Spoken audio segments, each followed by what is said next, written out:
Hello दोस्तों, आज हम आपको क्लास 10th का दूसरा चैप्टर केमिस्ट्री का पढ़ाने जा रहे हैं, जिसका नाम है चैप्टर का अम्ल, क्षारक एवं लवण, यानी एसिड, बेसेस एंड सॉल्ट। तो स्वागत है आप सबका हमारे यूट्यूब चैनल शिक्षा का ऑनलाइन पर।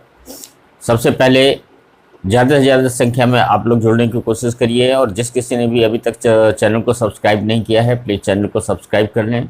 ज़्यादा से ज़्यादा संख्या में शेयर करने की कोशिश करें ताकि दूसरे लोग भी जुड़ सकें। तो आइए दोस्तों, चलते हैं अपने अगले चैप्टर की तरफ। रसायन विज्ञान का दूसरा इम्पॉर्टेंट चैप्टर है, जो कि अम्ल, क्षार और लवण पर जो है आधारित है। आज हम देखेंगे कि ये जो चैप्टर है ये हमारे दैनिक जीवन में इसका कितना बड़ा प्रभाव पड़ता है। अम्ल क्या होते हैं, क्षारक क्या होते हैं और लवण क्या होते हैं, यानी एसिड, बेसेस और साल्ट के बारे में इस चैप्टर में पढ़ेंगे। सबसे पहले चीज़ आती है कि हमारे जीवन में, दैनिक जीवन में जितनी भी प्रकार की चीज़ें हैं, लगभग सभी प्रकार की चीज़ों में रसायन विज्ञान का बहुत बड़ा महत्व है। रसायन विज्ञान में जो आपके दो शाखाएं होती हैं, कार्बनिक और अकार्बनिक, हमारे पास दैनिक जीवन में आसपास जितनी भी वस्तुएं हैं मोस्टली जो है वो या तो कार्बनिक पदार्थों से मिलकर के बनी होती हैं या तो अकार्बनिक पदार्थों से मिलकर के बनी होती हैं। तो हमारे दैनिक जीवन में इस रसायन विज्ञान का बहुत ही बड़ा महत्व है। आज हम बेसिकली जो है ये चैप्टर के माध्यम से हम अम्ल, क्षार और लवण के विषय में देखेंगे कि ये होते क्या हैं, हमारे दैनिक जीवन में कौन कौन से ऐसी चीज़ें होती हैं जिसमें से ये चीज़ें पाई जाती हैं, और इनको किस रूप में हम प्रयोग करते हैं, इनको कैसे पहचानते हैं, कैसे जानते हैं, आइडेंटिफाई इनको कैसे किया जाता है। तो शुरू करते हैं हमारे इस चैप्टर अम्ल, क्षारक एवं लवण का। देखिए, जितने भी पदार्थ होते हैं ये तीन प्रकार की चीज़ों से मिलकर के बने होते हैं। या तो वो पदार्थ अम्ल होते हैं जिन्हें हम एसिड कहते हैं, या तो क्षारक होते हैं जिन्हें हम बेसिस कहते हैं, और या तो फिर लवण होते हैं जिन्हें हम साल्ट कहते हैं। तो ये तीन प्रकार के पदार्थ होते हैं, एसिड, बेसेस एंड सॉल्ट्स। आपने देखा होगा कि सबसे पहले इनकी अगर हम प्रकृति देखें, अम्ल की प्रकृति क्या होती है, क्षारक की प्रकृति क्या होती है, साल्ट क्या होते हैं।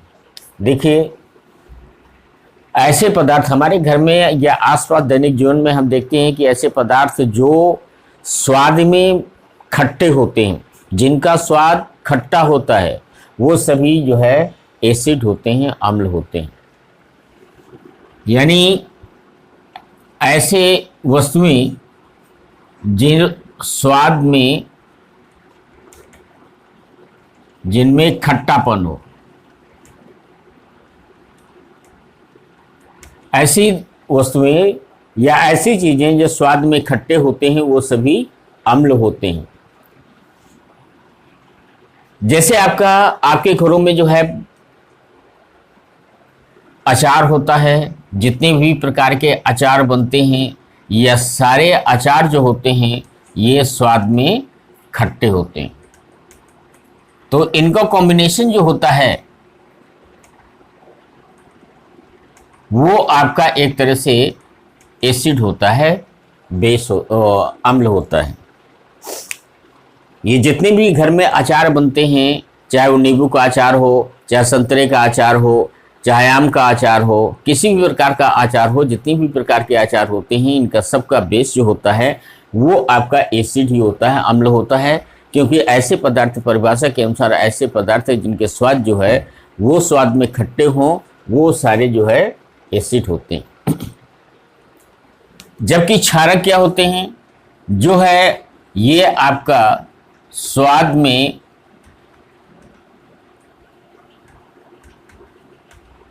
कड़वे होते हैं, स्वाद में कड़वे होते हैं। इनका टेस्ट जो होता है ये कड़वा होता है। जैसे आपका साबुन है, अगर आप नहाते वक्त जो है स्नान करते समय आप साबुन को थोड़ा सा अगर आप के मुंह में चला जाता है तो उसमें कड़वापन आ जाता है। तो जितने भी जो है झाग देने वाले होते हैं, जितने भी आपके क्षार होते हैं या बेसिस होते हैं, वो सब स्वाद में कड़वे होते हैं। और साल्ट जो होते हैं, जितनी भी नमकीन चीज़ें होती हैं, ये सब साल्ट से मिलकर के बनी होती है, अर्थात इनकी प्रवृत्ति जो होती है, इनकी प्रकृति जो होती है वो नमकीन की होती है। तो आपने देखा कि एसिड जो होते हैं ये स्वाद में खट्टे होते हैं, क्षारक जो होते हैं यानी बेसिस जो होते हैं ये स्वाद में कड़वे होते हैं, लवण जो होते हैं ये स्वाद में नमकीन होते हैं। तो ये टेस्ट के माध्यम से इन अम्ल, क्षार और लवण की प्रकृति को आप देख सकते हो। यहाँ पर देखिए एक आपका दूसरी प्रकृति आप इसको देखें तो अम्ल जो होते हैं ये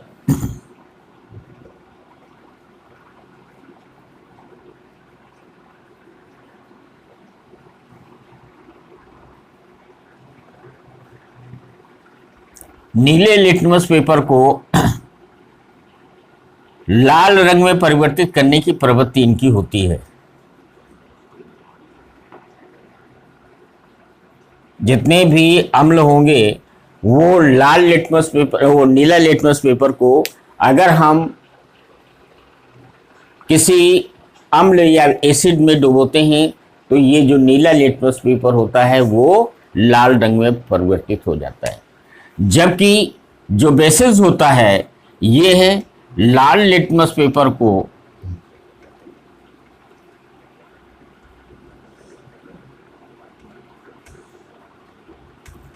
नीले में परिवर्तित कर देता है।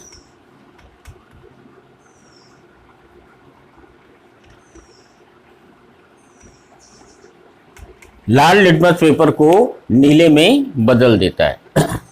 तो आपने देखा कि नीला लिटमस पेपर जो है अगर आपका लाल इसमें जो है कोई अम्ल डाला जाता है या बेसिस में डाला एसिड में डाला जाता है तो एसिड की ये प्रवृत्ति होती है कि नीले लिटमस पेपर को ये लाल रंग में परिवर्तित कर देता है। और जो क्षारक होता है यानी बेसिस होता है वो इसके विपरीत अगर लाल लिटमस पेपर को जो है ये नीले में परिवर्तित कर देता है। यहाँ पर ध्यान रखिएगा, ये अगर मान लीजिए कोई नीला लिटमस पेपर है, इसमें एसिड को डाला जाएगा तो ये आपका लाल रंग में परिवर्तित हो जाएगा, लेकिन अगर लाल रंग में एसिड डाला जाएगा तो वो लाल ही रहेगा। इसी प्रकार से ये अगर आपका क्षारक है तो उसमें लाल रंग के लिटमस पेपर को अगर क्षारक में डाला जाता है तो ये नीले रंग में बदल जाता है, लेकिन अगर नीले लिटमस पेपर को क्षारक में डाला जाएगा तो वो नीला ही रहेगा, उसके कलर में कोई परिवर्तन नहीं होता है। तो इस प्रकार से स्वाद के माध्यम से और लिटमस पेपर के माध्यम से ये आप इनके अम्ल और क्षारक की आइडेंटिफिकेशन आप कर सकते हो, उनकी पहचान कर सकते हो। दूसरी चीज ये होती है, ये जो आपके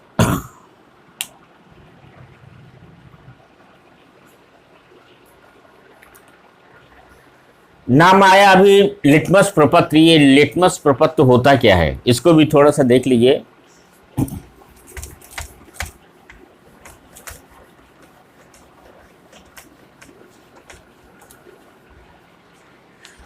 ये जो लिटमस पेपर होते हैं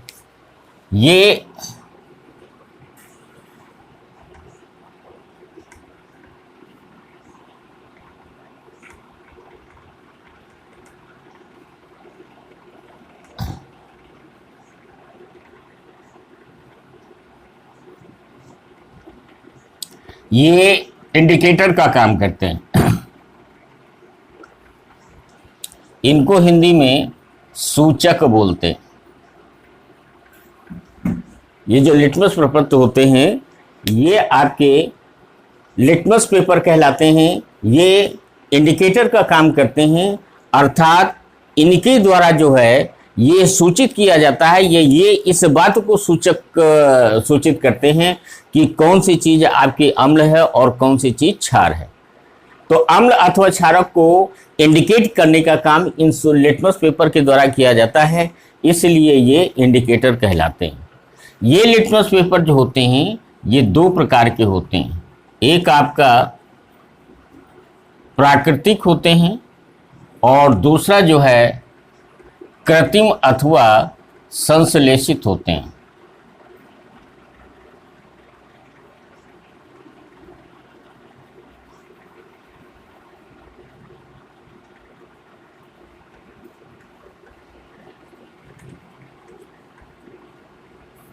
ये दो प्रकार के सूचक होते हैं, या तो प्राकृतिक सूचक होंगे या तो संश्लेषित सूचक होंगे। इस प्रकार से आपने देखा कि ये जो है इंडिकेटर जो होते हैं, सूचक जो होते हैं, ये आपके दो प्रकार के होते हैं, नेचुरल इंडिकेटर और सिंथेटिक इंडिकेटर। नेचुरल इंडिकेटर को आप प्राकृतिक सूचक कहते हैं और सिंथेटिक इंडिकेटर को संश्लेषित सूचक कहते हैं। ये सूचक जो होते हैं रंगों के आधार पर ये अपने जो है अम्ल है या क्षार है या एसिड है अथवा बेसिस है, इसको जो है ये आइडेंटिफाई करते हैं। अब यहाँ पर ये प्राकृतिक सूचकों में आपका हल्दी है, गोभी पत्ता है, पोटेनिया है, यूरेनियम है, ये चीज़ें आती हैं। और संश्लेषित सूचक में मेथिल ऑरेंज और फेनाफ्थेलिनियम आते हैं। ये प्रश्न यहाँ पर इस प्रकार से बनता है कि अगर आपको प्रश्न पूछा जाए तो ये पूछा जाएगा प्राकृतिक सूचकों अथवा संश्लेषित सूचकों के दो दो नाम लिखिए। तो प्राकृतिक सूचकों में ये नाम याद रखना है कि प्राकृतिक सूचकों में हल्दी है, गोभी पत्ता है, पोटानिया है, यूरेनियम है, इस प्रकार के जो प्रकृति से के द्वारा प्रदत्त जो आपके जो सूचक होते हैं पौधों के रूप में, वो आपके जो है प्राकृतिक सूचक कहलाते हैं। संश्लेषित सूचक में ये कृत्रिम सूचक होते हैं जो लाइब्रेरी में लेबोरेटरीज में बनाए जाते हैं या आप फैक्ट्रीज में बनाए जाते हैं। तो ऐसी दशा में ये मेथिल ऑरेंज, फेनानेप्थिलियम जो है ये आपके जो है संश्लेषित सूचकों का काम करते हैं, जिनके द्वारा ये क्या आइडेंटिफाई किया जाता है कि कौन से सूचक आपके अम्ल हैं और कौन सी चीज़ें आपकी अम्ल हैं और कौन से आपके क्षार हैं। तो इस प्रकार से आपने देखा कि इंडिकेटर जो है ये एक सूचक का कार्य करते हैं, जिनके द्वारा आइडेंटिफाई किया जाता है, इनके कलर को देख करके जो है बदलते हुए रंग को देख करके जो है सूचकों को बताया जाता है। अब आप आइएगा कि अम्ल तथा क्षार में कौन कौन सी चीजें अम्ल होती हैं, कौन सी क्षार होती हैं। अब आप देखिए मैं यहाँ पर कुछ नाम दिए गए हैं, ये नाम आपके जो है एसिड के हैं और ये नाम बेसिस के हैं। आप यहाँ पर देखेंगे HCl, सल्फ्यूरिक अम्ल, नाइट्रिक अम्ल और एसिटिक का अम्ल दिया हुआ है। HCl को हाइड्रोक्लोरिक एसिड कहते हैं, H2SO4 को सल्फ्यूरिक एसिड कहते हैं, HNO3 को नाइट्रिक एसिड कहते हैं, CH3COOH एसिटिक एसिड होते हैं। ये इनके केमिकल नेम्स होते हैं। तो ये आपके कुछ प्रमुख एसिड होते हैं। इसी प्रकार के बेसिस होते हैं। Sodium hydroxide NaOH sodium hydroxide हो गया, CaOH whole twice calcium hydroxide हो गया, KOH आपका पोटेशियम हाइड्रोक्साइड हुआ। देखिए जितनी भी आपके ये एसिड होंगे वो सब जल के साथ क्रिया करके जो है ये आपके H आयन प्रोवाइड करते हैं। और जितने भी आपके बेसिस होंगे सब में देखिए हाइड्रोक्साइड आता है, वो आपका OH आयन प्रदान करते हैं जल के साथ रासायनिक अभिक्रिया करके। तो अगर मान लीजिए हम इनको परिभाषित करना चाहें तो अभी आप अम्ल और क्षार यानी एसिड और बेस को अगर किसी वैज्ञानिक के सिद्धांत के अनुसार पर अगर इसको परिभाषित करना चाहें तो किस प्रकार से इनको परिभाषित करेंगे। इनकी आपकी जो है आपने प्रकृति तो आपने देख ही लिया, इनका रासायनिक संगठन किस प्रकार से होगा इसको समझने की कोशिश करेंगे। तो आइए देखते हैं कि इनको अगर हम परिभाषित करेंगे तो इनकी परिभाषाएं क्या हो सकती हैं। सर्वप्रथम आप देखेंगे एक परिभाषित करने के लिए आप देखेंगे कि कुछ प्रमुख वैज्ञानिक थे, केमिस्ट थे, जिन्होंने जो है समय समय पर अपने सिद्धांतों को प्रतिपादित करके अम्ल और क्षारकों को यानी एसिड और बेसिस को एक डिफाइन करने की, एक सुचारू रूप से डिफाइन करने की आपने एक सिद्धांत प्रतिपादित किए थे। तो इस दशा में आप देखेंगे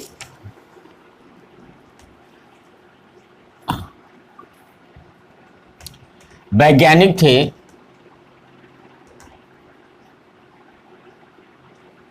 जिनका नाम था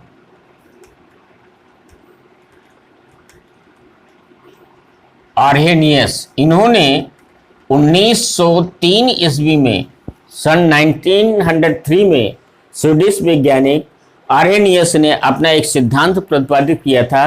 इस सिद्धांत के आधार पर इन्होंने ये एसिड और बेसिस की को डिफाइन करने की कोशिश किया था। तो स्वीडिश वैज्ञानिक आर्हेनियस के सिद्धांत के अनुसार ऐसे वो सभी यौगिक जो जल के साथ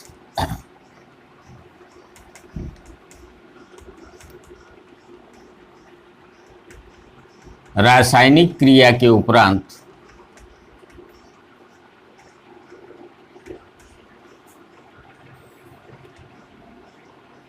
H आयन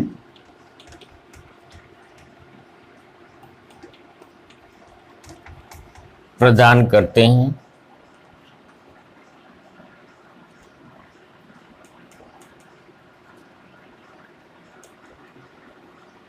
अम्ल कहलाते हैं। इन्होंने अपनी परिभाषा दी कि ऐसे यौगिक जो जल के साथ रासायनिक क्रिया करके H आयन प्रदान करते हैं उन्हें हम अम्ल कहते हैं। यानी कोई भी आप ऐसे यौगिक लें जिन्हें जल के साथ अगर रासायनिक क्रिया कराई जाए तो इससे H आयन प्रदान हो, तो ऐसे यौगिकों को हम अम्ल कहते हैं। तो इन्होंने ये परिभाषा दी। तो इसके आधार पर ये 3 नाम इन्होंने दिए। ये नाम जो हैं ये सारे के सारे, चाहे हाइड्रोक्लोरिक एसिड हो, चाहे सल्फ्यूरिक एसिड हो, चाहे नाइट्रिक एसिड हो, ये सारे के सारे जो है एसिड होते हैं। ये जल के साथ अगर हम रासायनिक क्रिया कराते हैं तो रासायनिक क्रिया करने के बाद ये आपका जो है हाइड्रोजन आयन प्रदान करते हैं। जैसे मान लीजिए HCl है, इनको जल के साथ रासायनिक क्रिया कराई जाए तो इससे धन आयन, हाइड्रोजन आयन विभक्त होगा और क्लोरीन जो है ये अलग हो जाएगी। इसी प्रकार से ये आपका H2SO4 आपका सल्फ्यूरिक एसिड है, ये आपका इससे हाइड्रोजन आयन आपका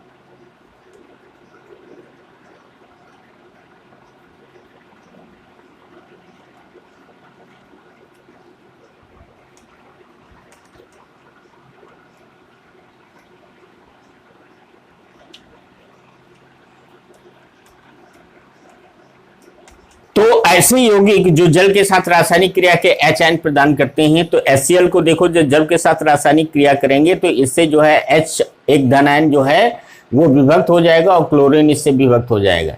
इसी प्रकार H2SO4 से 2 आपके जो है हाइड्रोजन के धन आयन अलग हो जाएंगे। HNO3 में एक H जो है वो हाइड्रोजन आयन विभक्त हो जाएगा। ये सारे के सारे जल के साथ रासायनिक क्रिया कराने के बाद जो है हाइड्रोजन आयन प्रदान करते हैं। इसलिए इन्होंने जो है परिभाषा की कि ऐसे यौगिक जो जल के साथ रासायनिक क्रिया करके हाइड्रोजन आयन प्रदान करते हैं वो आपके अम्ल कहलाते हैं। ये आपका चाहे हाइड्रोक्लोरिक एसिड हो, चाहे सल्फ्यूरिक एसिड हो, चाहे नाइट्रिक एसिड हो, ये सारी चीजें ये मिनरल एसिड कहलाते हैं। ये जो हैं मिनरल एसिड कहलाते हैं। मिनरल एसिड यानी खनिज अम्ल कहलाते हैं। खनिज अम्ल किस लिए कहा जाता है? क्योंकि ये सारे के सारे अम्ल जो हैं आप खनिज से प्राप्त कर सकते हो, इसलिए जो है ये खनिज अम्ल कहलाते हैं। तो जिस प्रकार से इन्होंने जो है अम्ल की परिभाषा को परिभाषित किया है, उसी प्रकार से इन्होंने जो है क्षार की परिभाषा को यानी बेस की परिभाषा को जो है इन्होंने परिभाषित किया। तो इन्होंने बताया कि ऐसे यौगिक जो जल के साथ रासायनिक क्रिया करके हाइड्रोजन आयन न प्रदान करके हाइड्रोक्साइड आयन प्रदान करते हैं, इन्हें हम क्षार कहते हैं या बेसिस कहते हैं। और इन हाइड्रोक्साइड आयन को जो है जब कोई किसी भी जो है आप यौगिक को अगर जल के साथ रासायनिक क्रिया कराएं, तो जल के साथ रासायनिक क्रिया कराने के बाद अगर इससे हाइड्रोक्साइड आयन मुक्त होते हैं तो ऐसी दशा में जो है ये आपके क्षार कहलाएंगे यानी बेसिस कहलाएंगे। इनमें आपके sodium hydroxide, potassium hydroxide, magnesium hydroxide ये आपके प्रमुख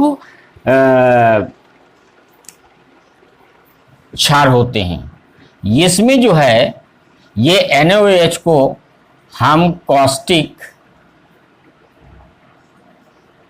सोडा भी कहते हैं।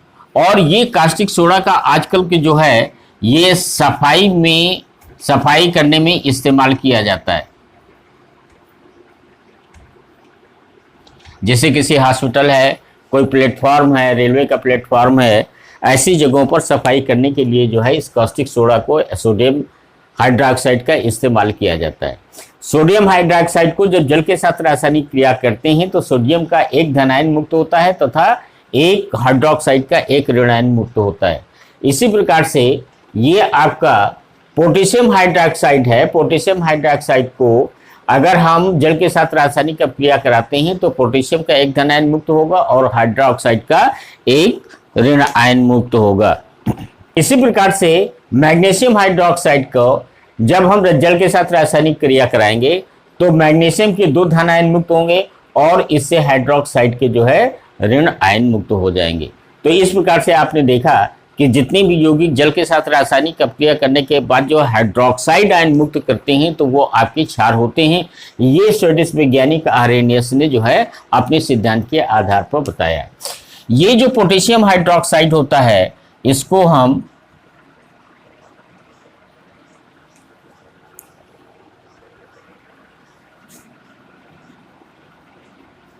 ल्यूनर कॉस्टिक भी कहते हैं।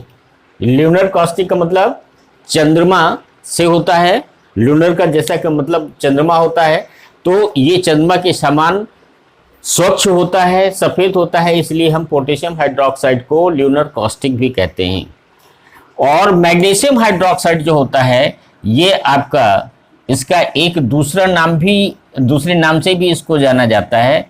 इसको हम मिल्क ऑफ मैग्नीशिया कहते हैं।